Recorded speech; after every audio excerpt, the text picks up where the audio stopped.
Hi everyone, we're going to be back with Dash again today doing some more little coding activities. Today we're going to be trying to do some drawing and see what we can get Dash to do by programming little programs that include loops and different movements by different angles to see what kind of interesting patterns we can create.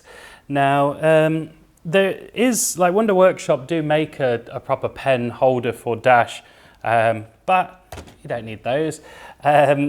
You could build one out of Lego, so just here. So obviously with your Dash robots, you should get these blocks which allow us to connect Lego things to them.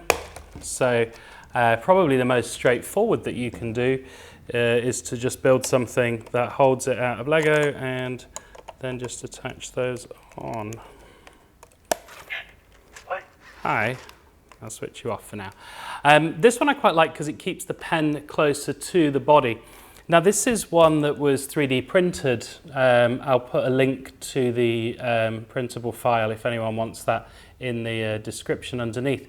This one, it connects to the Lego attachment, but it then holds a pen at the front just with a rubber band. The downside to it, I guess, well, it's not necessarily a downside, it'll just be a different result that you would get from it, as I'll show you now. So with this one attached on, you've got the pen held at quite a distance from the front of the robot. So actually that has quite a difference in terms of... Shut up. That has quite a difference in terms of what you'll draw, because the way that Dash moves in these sort of circular motions, you will get a lot of like quite circular, angular pieces on it, which might look quite interesting. So I'll actually try both and see how they go.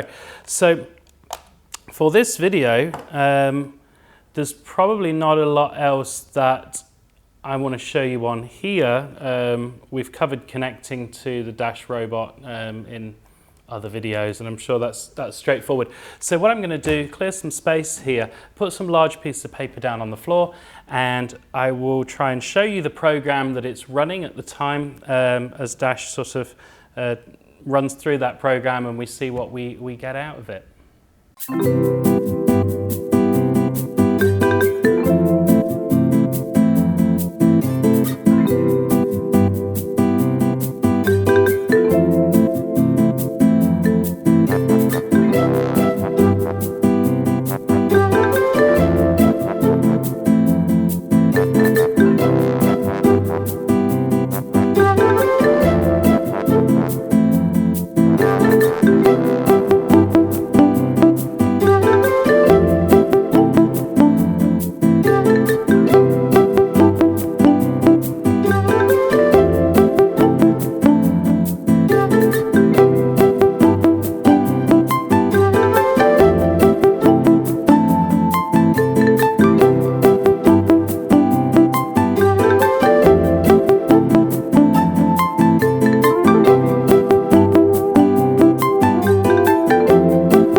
So some quite interesting patterns that can be made. Obviously, as you can see here, some worked really well, some went kind of a little off the paper, but it's a great exercise in just experimenting with angles and what's going to happen and how we can make a closed shape by using repetition and angles then and different bits of movement, and then how these can be rotated to create patterns.